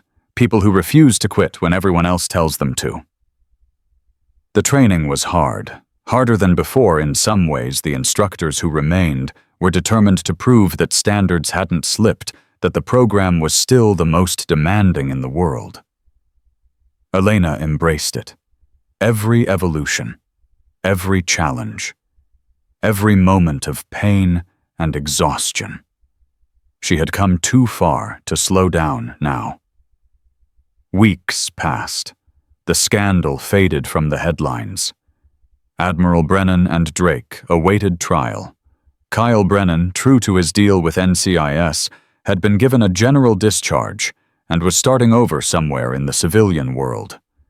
Elena didn't know if she would ever see him again. She hoped in some small way that he would find a way to become the man he could have been if his father hadn't twisted him into something else. The final phase of training arrived. Combat tactics, live fire exercises, mission planning, everything building toward the moment when they would either earn their tridents or wash out trying. Elena excelled at all of it. Her scores were among the highest in the class. Her tactical instincts, honed by years of hunting in Montana and months of fighting for survival in this very program, gave her an edge that the instructors couldn't ignore. But it was the leadership evaluations that set her apart. Vance doesn't just complete the mission, Harmon wrote in her file. She makes everyone around her better. She builds teams. She inspires confidence. She demonstrates the kind of quiet, competent leadership that defines the best operators in the community. The evaluation was classified. Elena never saw it. But the other candidates did see what she was capable of. They saw her volunteer for the hardest assignments. They saw her help struggling teammates without being asked. They saw her refuse to cut corners even when no one was watching. And slowly, one by one, they stopped seeing her as the woman who had invaded their space. They started seeing her as a SEAL. 2 weeks before graduation, Reyes found Elena on the beach. She was sitting alone, watching the Pacific, the same spot where she had sat so many times before, talking to her father's photograph, promising him she would make it through. "Big day coming up," Reyes said, sitting down beside her. "Yeah? You nervous?" "No." She paused. "Maybe a little. You're going to get your trident. You know that, right? There's no way they don't pin you." "I know." She pulled out her father's photograph. The man in dress blues holding a baby girl. "I just wish he could be there." Reyes looked at the photograph. "He looks like you." "Everyone says that," she smiled. "He was killed when I was 3. I don't remember his voice. Don't remember what it felt like to be held by him. All I have are letters and photographs and stories that other people tell me." "But you carry him with you." "Every day, every evolution, every time I wanted to quit, and didn't." She touched the photograph gently. "He wrote me a letter before he died. Told me I had more fight in me than I knew. Told me to prove them wrong." She looked up at Reyes.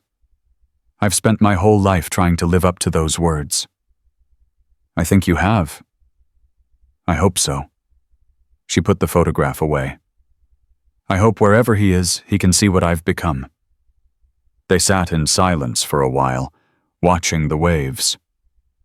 "Vance," Reyes said finally, "whatever happens after graduation, wherever we end up, I want you to know that it's been an honor training beside you." "Same, Reyes, same." He stood, brushed the sand off his uniform. "See you at morning PT." "Where else would I be?" He walked away. Elena stayed on the beach a little longer, watching the sun set over the Pacific.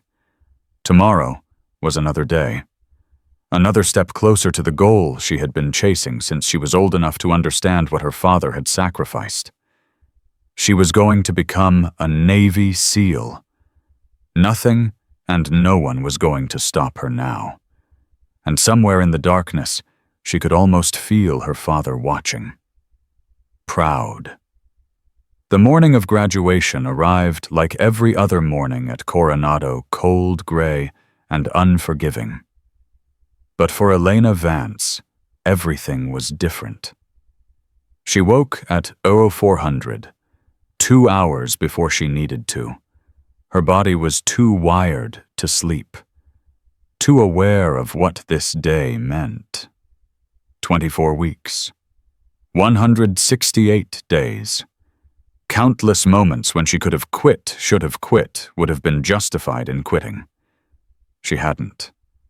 And today she would become something her father had been. Something she had dreamed about since she was old enough to understand what a Navy SEAL was. She sat on the edge of her bunk and pulled out his photograph one last time. The man in dress blues holding a baby girl who had no idea what the future held. "I made it, Dad," she whispered. "I actually made it." The photograph didn't answer. It never did. But Elena could swear she felt something, a warmth in her chest, a presence at her shoulder that told her he was there. Watching, waiting to see her finish what she had started. She dressed in her service uniform with meticulous care. Every crease perfect, every button aligned. Her shoes polished to a mirror shine that would have made any drill instructor proud. Then she walked out to face the most important day of her life. The graduation formation assembled at 0800 on the parade ground at Naval Amphibious Base Coronado. 17 candidates stood in perfect rows. 17 out of 144 who had started this journey together. 17 men and women who had survived everything the instructors had thrown at them. Elena stood in the front row, the position of honor reserved for the candidate with the highest overall scores in the class. She hadn't asked for it, hadn't expected it. But when Master Chief Harmon had informed her yesterday, she had accepted it the same way she accepted everything else, with quiet dignity and absolute focus. "Candidates," Harmon announced, "today you complete the most demanding military training in the world. Today you earn the right to call yourselves Navy SEALs." Elena's heart pounded. Her hands stayed still at her sides. "But before we begin the ceremony, I want to tell you something about what you've accomplished. Not the statistics, not the records you've broken, or the evolutions you've passed. Something more important." He paused, his eyes moving across the formation. "Every single one of you was told you couldn't do this. By someone. At some point. Maybe it was a coach who said you weren't fast enough. A teacher who said you weren't smart enough. A parent who said you were dreaming too big." His voice hardened. "You proved them wrong. Every single one of you. And that's what being a SEAL is really about, not accepting limitations that other people try to put on you." His eyes found Elena. "Some of you faced obstacles that went beyond normal training challenges. Some of you were targeted by people who should have been mentors. Some of you had to fight battles that never should have existed." He straightened. "You won those battles too. And that makes you more than operators. It makes you leaders." The ceremony continued. Speeches from commanding officers. Remarks from visiting admirals, none of whom were named Brennan. A brief history of the SEAL community and its traditions. Elena listened to all of it, but her mind kept drifting to the moment that was coming. The moment when the trident would be pinned to her chest. Finally, Harmon called the first name. "Seaman Marcus Chen." Chen walked forward. Captain Mitchell, who had flown in specifically for this ceremony, pinned the trident to his chest. Chen saluted, returned to formation. One by one, the candidates received their tridents. Each name a victory. Each pin a lifetime of dreams made real. Seaman Jake Reyes. Reyes walked forward, his face tight with emotion. When Mitchell pinned his trident, Elena saw him blink rapidly, holding back tears. He saluted and returned to formation, catching her eye for just a moment. She nodded. He nodded back. "Seaman Elena Vance." The world went quiet. Elena walked forward. Her steps were measured. Her breathing was controlled. But inside, something was breaking open, something that had been locked away since she was 3 years old, standing at her father's funeral, too young to understand why everyone was crying. She stopped in front of Captain Mitchell. Mitchell held up the trident. The eagle, the anchor, the pistol, the trident prongs. The symbol of everything Elena had sacrificed for. "Seaman Vance," Mitchell said, her voice carrying across the parade ground. "You have demonstrated exceptional courage, integrity, and leadership throughout your training. You have overcome obstacles that would have destroyed most people, and you have done so while maintaining the highest standards of conduct and professionalism." She stepped closer, lowering her voice so only Elena could hear. "Your father would be proud. I knew him, you know. We served together briefly before Fallujah. He was one of the finest operators I ever met." She paused. "You're better." Elena's breath caught. Mitchell pinned the trident to her chest. The weight of it was small, barely an ounce, but it felt like the weight of her entire life. "Welcome to the Brotherhood, Petty Officer Vance." Petty officer. Not seaman. She had been promoted along with the trident. Elena saluted. Her arm rose with perfect precision, but her eyes were blurring. She blinked once hard, forcing the tears back. "Thank you, ma'am." She returned to formation. The trident pressed against her heart. She was a Navy SEAL. The reception after the ceremony was a blur of handshakes and congratulations. Elena moved through the crowd like a woman in a dream. Fellow graduates clapped her on the shoulder. Instructors who had pushed her to the breaking point shook her hand with genuine respect. Senior officers she had never met approached her to offer their compliments. "Petty Officer Vance." Master Chief Harmon appeared at her elbow. "There's someone who wants to see you. Outside, near the memorial." Elena excused herself from the conversation she was having and walked out of the reception hall. The memorial to fallen SEALs stood at the edge of the parade ground. Names carved in stone. Lives given in service to something greater than themselves.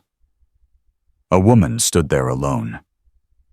Older, gray-haired, wearing civilian clothes but carrying herself like someone who had once worn a uniform. Elena recognized her immediately. Sarah Ashford, the woman who had given her father's second letter at the start of training. "Mrs. Ashford. It's just Sarah now." The older woman turned. Her eyes were wet. "Look at you. My God, look at you. I didn't know you would be here. I wouldn't have missed it." Sarah stepped closer.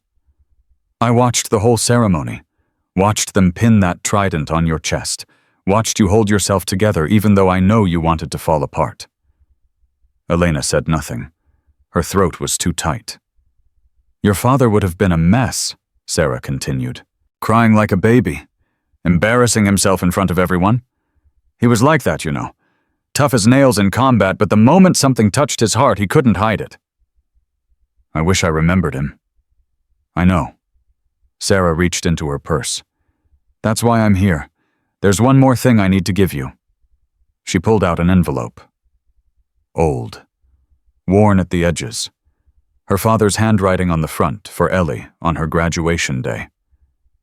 Elena's hands trembled as she took it. "He wrote this the night before his last mission," Sarah said. "Gave it to me with instructions not to open it, not to deliver it, unless you actually made it through." She smiled through her tears. "He knew you would, even then when you were just a baby. He knew." Elena opened the envelope. Inside was a single page covered in her father's careful script. She read it standing there next to the memorial with Sarah Ashford watching. "My beautiful girl. If you're reading this, you've done something extraordinary. You've become a Navy SEAL. You've joined a brotherhood that most people can't even imagine, let alone survive. I want you to know something. I'm not proud of you because you passed the training. I'm not proud of you because you earned a trident. I'm proud of you because you're the kind of person who would try. Most people play it safe. They accept the limitations other people put on them. They tell themselves that some dreams are too big, some goals are too hard, some obstacles are too high. Not you. You've never been that person. Even when you were a baby, you had this look in your eyes like you were daring the world to try to stop you. The world tried. I'm sure of it. People told you that you couldn't. People told you that you shouldn't. People tried to break you, bend, make you into something smaller than you are. They failed. And now you're standing where I once stood, wearing the same symbol I once wore, part of the same family I was proud to serve. I wish I could be there to see it. I wish I could hold you one more time like I did when you were small enough to fit in my arms. I wish I could tell you in person how much you mean to me, how much I love you, how much I believe in everything you are and everything you're going to become. But I can't. So I'll say it here in these words and trust that somehow you'll feel me with you. Elena, my daughter, my pride, my legacy. You have more fight in you than anyone I've ever known. Use it wisely. Use it to protect people who can't protect themselves. Use it to stand up when others want to stay down. Use it to be the warrior I always knew you could be. I love you. I'm proud of you. And wherever I am, I'm watching. Always. Dad. Elena folded the letter. Her face was wet. She hadn't noticed when she started crying. Sarah Ashford put an arm around her shoulders. He was right, you know, about everything. I know. Elena's voice was barely a whisper. I know. They stood together in silence, two women connected by a man who had been gone for 16 years, but whose presence still filled every moment. The reception continued for another 2 hours. Elena returned, eventually, her eyes dry, her composure restored. But something had changed in her. Something had settled. She had her father's blessing, written in his own hand, delivered from beyond the grave. Nothing could take that away from her. Reyes found her near the end of the reception. I heard you got a letter from your dad. Word travels fast. Harmon told me. He wanted to make sure someone checked on you. Reyes studied her face. You okay? Better than okay. She touched the trident on her chest. I'm exactly where I'm supposed to be. SEAL Team 3. That's what Mitchell told me. You're joining her unit. That's the plan. What about you? Team 7. East Coast. He smiled slightly. Opposite ends of the country. We'll still be brothers. Yeah. He extended his hand. We will. She shook it. Then impulsively she pulled him into a hug. Thank you, she said quietly. For everything. For believing in me when you had no reason to. For watching my back when it would have been easier to look away. For being the ally I needed when I needed one most. You would have made it without me. Maybe. But I'm glad I didn't have to find out. They separated. Torres and Walsh approached both wearing their own tridents, both grinning like kids on Christmas morning. Group photo, Torres announced. The 4 of us, before we all ship out to different corners of the world. They stood together while someone snapped the picture. 4 SEALs who had survived Hell Week together, who had faced down a conspiracy together, who had become family in the forge of shared struggle. Elena knew she would carry that photo for the rest of her life. The weeks after graduation passed quickly. Elena completed her advanced training, qualified on every weapon system, passed every evaluation with scores that made instructors double-check their records. She was assigned to SEAL Team 3 just as Captain Mitchell had promised. Her team was tight-knit professional, and after a brief period of observation, completely accepting of her presence. I don't care what's between your legs, the platoon chief told her on her first day. I care whether you can do the job. Mitchell says you can. Prove her right, and we're good. Elena proved her right. Her first deployment came 4 months after graduation, a counter-terrorism operation in the Horn of Africa, high-value target extraction, exactly the kind of mission she had trained her entire life for. The night before they shipped out, Elena sat in her quarters and wrote a letter, not to her mother she had called her yesterday, said everything that needed to be said. This letter was for someone else. Kyle, I know we haven't spoken since your testimony. I don't know if you even want to hear from me, but I'm deploying tomorrow and there are things I want to say before I go. I don't forgive you for what you did. What you tried to do to me was wrong. The choices you made were your choices, and you have to live with them. But I don't hate you either.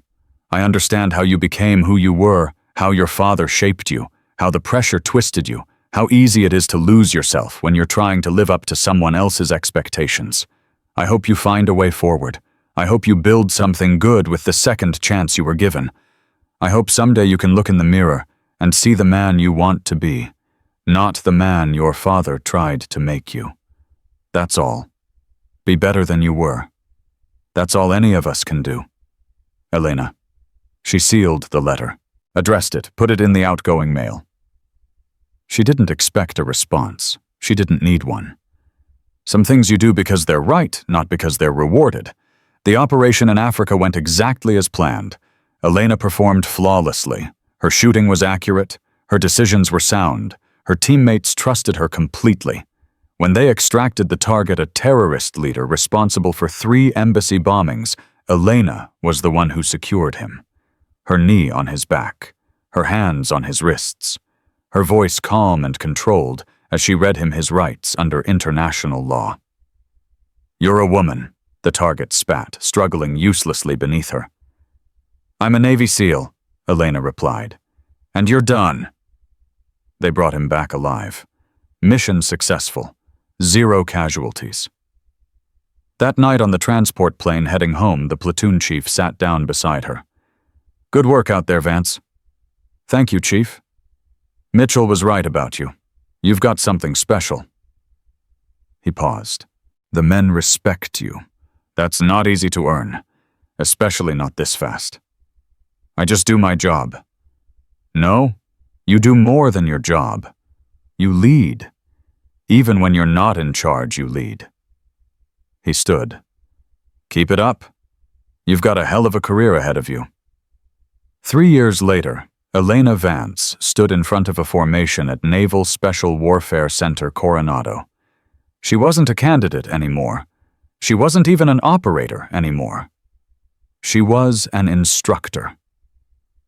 The candidates in front of her, 137 men and women, the largest class in BUD/S history, stared at her with a mixture of fear and awe. They had heard the stories. Everyone had heard the stories. The woman who survived Hell Week while someone was trying to kill her.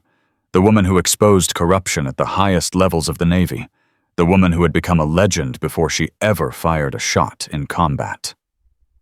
I'm Chief Petty Officer Elena Vance, she said, her voice carrying across the parade ground. And for the next 24 weeks, I'm going to make your lives very, very difficult. She walked slowly along the formation, studying faces, looking for the ones who had what it took, looking for the ones who would break. Some of you are here because you think you're tough. You're wrong. Toughness isn't enough. I've seen the toughest people in the world ring that bell because toughness without purpose is just ego, and ego doesn't survive this training. She stopped in front of a young woman in the second row, 19 years old, maybe 20. Eyes that held the same fire Elena had carried through these gates years ago. Some of you are here to prove something. To yourselves. To your families. To people who told you that you couldn't. She held the young woman's gaze. That's a better reason. Proving them wrong will carry you further than ego ever could. She resumed walking. But the best reason, the only reason that will get you through Hell Week, through dive phase, through combat training, through every moment when your body begs you to quit, is the simplest one. She stopped at the front of the formation. You want to protect people. You want to serve something greater than yourself. You want to be part of a brotherhood that will ask everything from you and give you everything in return. Her hand touched the trident on her chest. That's why I'm here. That's why I survived. And that's what I'm going to help you find in yourselves if you have it. She turned to face the compound. The grinder, the pool, the beach where she had almost drowned, almost been murdered, almost given up 100 times. Training begins tomorrow at 0400. Get some sleep. You're going to need it. The formation was dismissed. Elena watched them disperse, remembering the day she had stood where they were standing. Young, scared, determined. A hand touched her shoulder. Chief Vance. It was Master Chief Harmon. Older now, but still sharp, still present. You did good out there. I had a good teacher. Damn right you did. He smiled. Your father would be proud, you know. Not just of what you've accomplished, of who you've become. I know. She touched the letters in her pocket. She still carried them both. Every day. He told me. That night Elena sat on the beach one last time. The Pacific was calm. The stars were bright. The same stars her father had looked at years ago before everything changed. She pulled out his photograph. The man in dress blues holding a baby girl. I made it, Dad, she said to the waves. All the way. First female graduate of full SEAL training. First female SEAL instructor, all of it. The waves crashed softly against the sand. But you know what? That's not the part that matters. The records, the firsts, the history, none of that is what you would care about. She touched the trident on her chest. What matters is that I became the person you always knew I could be. I fought when fighting was hard. I stood up when standing was dangerous. I protected people who couldn't protect themselves. Her eyes filled with tears, but she didn't wipe them away. I became a warrior, Dad, just like you. And now I'm going to spend the rest of my life making sure other people get the same chance I got. Making sure the Drakes and the Brennans never win. Making sure the system serves the people who deserve it, not the people who try to corrupt it. She stood brushing the sand from her uniform. I love you. I miss you. And wherever you are, I hope you can see what I've built. I hope you can see what your legacy really looks like. She kissed the photograph, tucked it back in her pocket. Watch over me, Dad. I've still got work to do. She walked away from the beach toward the compound, toward the candidates who would become her responsibility tomorrow. Elena Vance had spent her whole life fighting to prove she belonged. Now she would spend the rest of it making sure others never had to fight the same battles. That was her mission now. That was her purpose. And she would not fail. 6 months later, the first candidate from Elena's class graduated. A young woman named Maria Santos, 20 years old, daughter of a Marine who had died in Afghanistan. Elena pinned the trident to her chest personally. You earned this, Elena said. Every bit of it. Santos saluted. Her eyes were shining. Thank you, Chief, for everything. Don't thank me. Thank yourself. You did the work. You survived the training. You proved them all wrong. Santos lowered her salute. Can I ask you something? Go ahead. How do you do it? How do you keep going day after day knowing what you know about how hard this is? Elena thought about the question. Thought about her father. Her letters. Her journey. You find something worth fighting for, she said finally. Something bigger than the pain. Bigger than the doubt. Bigger than the voices telling you to quit. What's yours? Elena touched the photograph in her pocket. The man in dress blues holding a baby girl. My father used to say I had more fight in me than I knew. He was right. But he didn't tell me where that fight came from. She met Santos's eyes. It comes from love. Love for the people who believed in me. Love for the people I protect. Love for the warrior I'm still becoming every single day. Santos nodded slowly. That's beautiful, Chief. It's the truth, and now it's yours to carry forward. Elena stepped back. Go celebrate with your family. You've earned it. Santos walked away, trident gleaming on her chest. Elena watched her go, feeling something settle in her chest. Pride. Satisfaction. Purpose.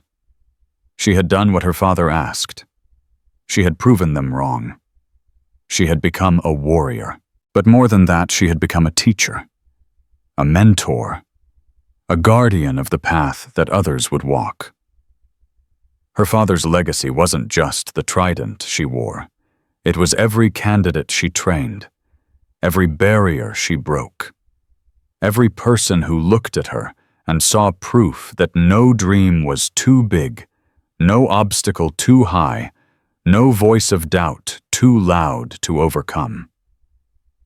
Elena Vance had fought her way into a world that didn't want her. Now she owned it. And she was just getting started. The story of the girl from Montana who became a Navy SEAL didn't end with a graduation ceremony, or a trident pin, or a letter from a father she barely remembered. It continued every single day. In every candidate she pushed to be better. In every mission she planned. In every moment she chose to stand when sitting would have been easier. Elena Vance had touched something that tried to break her. And she had made it regret every single second. That was her truth. That was her victory. That was her legend. Her